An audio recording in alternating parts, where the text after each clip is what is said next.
Bonsoir, le fait marquant du jour, c'est la mort de Serge Dassault, industriel renommé. Il est décédé à l'âge de 93 ans, derrière son bureau. Retour sur son parcours dès le début de ce journal. Puis nous entendrons le patron du MEDEF, Pierre Gattaz. Et à 22h20, l'hommage de l'un de ses amis, Jean-François Copé. L'autre fait marquant, c'est la naturalisation de Mamoudou Gassama, ce héros qui a sauvé un enfant suspendu dans le vide. Naturalisation décidée par Emmanuel Macron lui-même. Un geste qui surprend et étonne certaines associations. On en parle à 22h10 avec notre invitée, la philosophe Elsa Godard. Et dans le journal, nous entendrons le porte-parole des sapeurs-pompiers de Paris qui accueille volontiers le Malien dans ses rangs, à condition toutefois qu'il passe les tests. À suivre également 1 million de fumeurs en moins en France en un an. Le point sur la journée à Roland-Garros. Le match France-Irlande au Stade de France avec les Bleus qui mènent 2-0. Pour vous également la météo de Christine Peña, encore des orages. La bourse avec Didier Hameau. Et la belle entreprise, aujourd'hui une PME familiale française qui fabrique des fournitures scolaires. Nuit. Serge Dassault est mort, il était à son bureau aujourd'hui comme tous les jours dans l'hôtel particulier du rond-point des Champs-Élysées quand il a eu un épisode cardiaque. Il part à l'âge de 93 ans, il était le fils de l'avionneur Marcel Dassault et l'une de ses dernières prouesses c'était l'avion Rafale. Il en parlait à la sortie du Chasseur en 1986 sur Antenne 2. C'est l'avion qui représente le niveau de technologie le plus élevé aujourd'hui que l'on connaisse dans l'industrie aéronautique mondiale. De par ses commandes de vol, commandées entièrement par ordinateur électronique. Oui, on le voit rouler avec ses moustaches, ce canard qui sont devant, on le voit décoller. Eh bien, le Rafale a un marché fantastique. Et un marché fantastique parce qu'il y a dans le monde des centaines et même quelques milliers d'avions qui vont être à remplacer dans une dizaine d'années, dans 15 ans, peut-être dans 20 ans. Serge Dassault qui laisse derrière lui un nom, un empire, mais aussi une carrière politique, l'image n'étant pas toujours très flatteuse, Olivier Samin. Oui, à plusieurs titres, Serge Dassault était un personnage hors du commun, pas toujours dans le sens le plus flatteur du terme. Industriel, il a grandi dans l'ombre de son père, Marcel Dassault, et s'est fait un prénom en prenant les rênes de l'entreprise en 1987. Il la dirigera jusqu'en 2014. Le groupe Dassault, ce sont les Rafales, qui connaissent enfin leur premier client à l'export.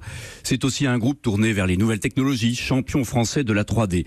Mais la vie de Serge Dassault dans les affaires ne s'est pas limitée à ça. Il était aussi patron du Figaro avec, de temps à autre, la signature d'éditos qui, disons-le, était diversement appréciée par les journalistes. Il faut dire qu'il avait des prises de position parfois surprenantes, jugeant par exemple anormal d'aider les chômeurs, des gens qui ne veulent pas travailler, disait-il, ou saluant l'organisation du travail en Chine. Et puis, Serge Dassault était aussi homme politique, sénateur de droite jusqu'à l'année dernière, mais aussi maire pendant 14 ans de la ville de Corbeil-Essonnes. Eh bien justement, Olivier, vous parlez de Corbeil-Essonnes, il y a eu quelques démêlés judiciaires.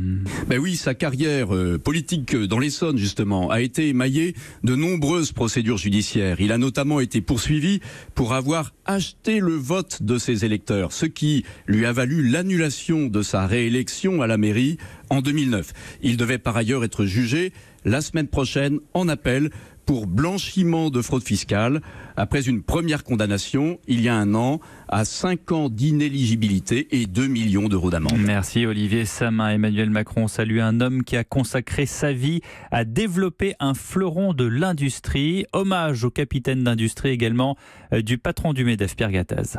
Ce que je vois dans le monde, c'est un nom absolument incroyable, Dassault. Et quand vous êtes aux États-Unis, en Chine, ça incarne des avions remarquables depuis des années, des décennies, ça l'excellence française. C'est ça que je retiens, moi, si vous voulez, du nom Dassault avant tout. Il commençait quasiment tous ces entretiens avec moi sur la participation, l'intéressement, la gestion participative, qu'est-ce qu'il faut faire, qu'est-ce qu'on peut faire, qu'est-ce que le MEDEF peut faire de plus, etc. Et je trouvais ça assez remarquable d'avoir toutes ces convictions. Il était très engagé, comme vous le savez. Alors moi, je juge plus le capitaine d'industrie que le politique ou que le patron de presse, mais il avait beaucoup de facettes à son arc.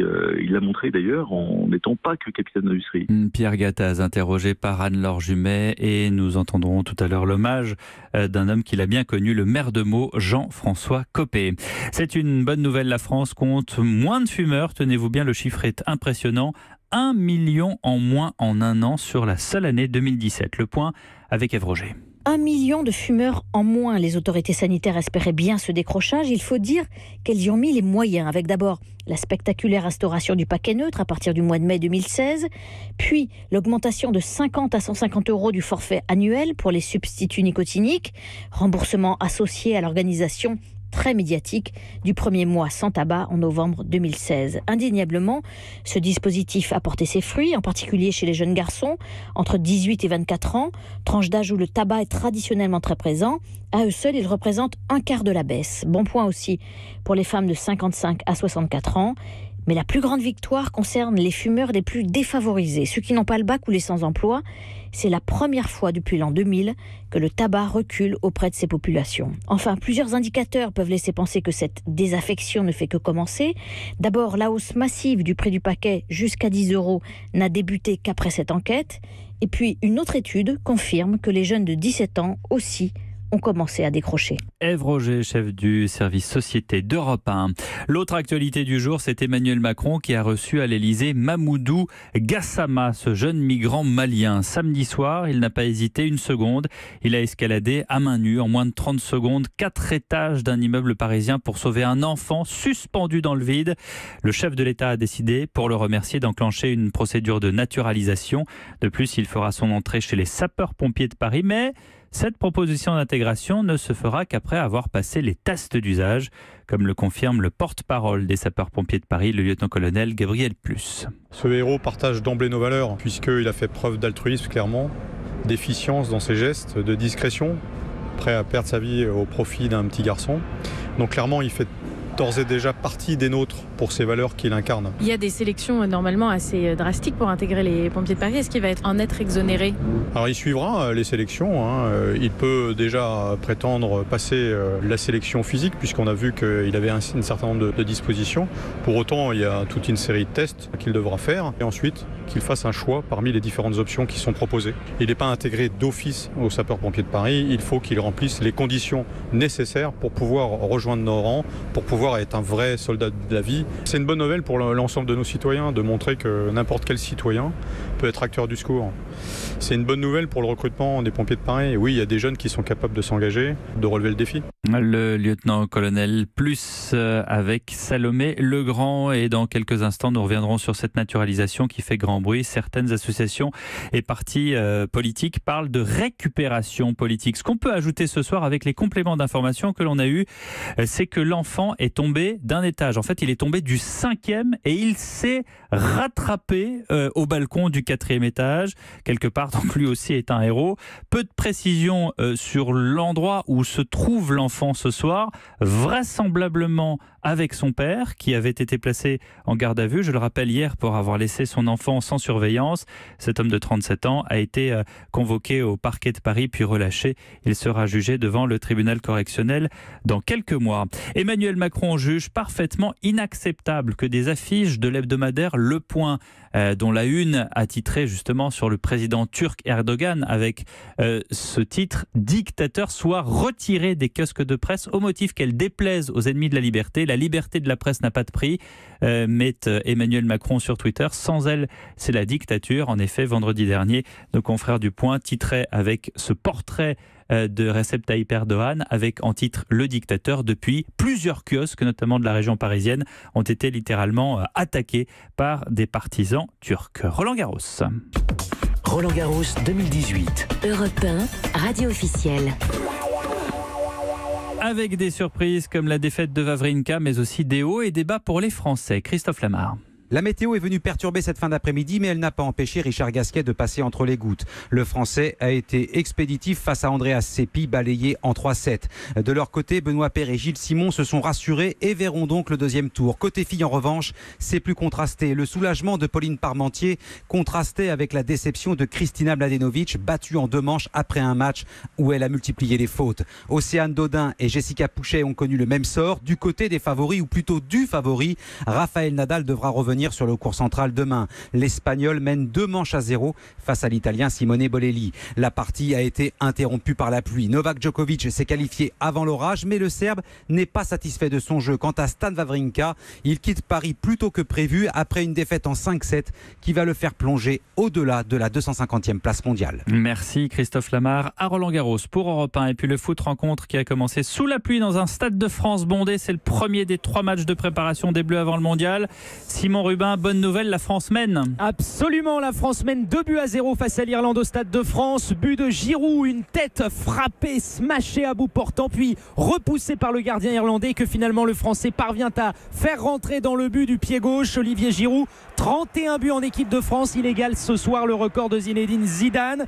Et puis le deuxième but est venu juste avant la pause, signé Nabil Fekir, une belle frappe assez lointaine, repoussée mais mal, très mal repoussée par le gardien irlandais qui a vu finalement le ballon filer dans le but. Pour le moment, cette équipe de France se rassure, elle met en évidence certains joueurs qui avaient peu joué cette saison à cause de blessures, c'est le cas de Mendy et Sidibé en défense qui ont été beaucoup blessés cette saison. Et puis on voit des joueurs comme Fekir, comme Tolisso, comme Giroud qui se mettent également en avant. L'équipe de France prend confiance face à un adversaire, il est vrai, pas franchement à sa hauteur. 2-0 pour les Bleus, la seconde période vient de reprendre. Merci Simon Rubin au Stade de France pour Europe 1. Et puis signalons un transfert en football. Le Brésilien Fabinho va quitter l'AS Monaco pour rejoindre Liverpool, finaliste de la Ligue des Champions. La météo, Christine Peña, 37 départements, toujours en orange orage. C'est toute une moitié de la France, de la Charente-Maritime à la Moselle qui est concernée. Et demain encore des orages. Effectivement, toujours des orages et un petit peu partout. Ils vont se redévelopper surtout l'après-midi. Là où ils seront le plus forts, c'est vraiment en Normandie ou encore en Champagne, avec de la grêle sous les cellules les plus virulentes et de gros cumuls de pluie en très peu de temps qui pourront encore créer des inondations ponctuellement. Les éclaircies, elles seront rares, sauf sur la partie est du pays. Le matin, entre la Corse et la région PACA et toute la chaîne des Alpes également, vous aurez de très belles éclaircies. Et puis l'après-midi, elles vont se développer entre la Bourgogne, la Lorraine et l'Alsace. Également un peu plus de soleil sur la côte landaise. Les températures, elles redeviennent plus homogènes entre le nord et le sud, autour de 25-26 degrés. Il fera 25 par exemple entre Dijon, Ajaccio, Bastia, Nîmes, Grenoble, Reims ou encore Avignon. Et 26 degrés pour Lyon et Paris. Merci Christine Peña.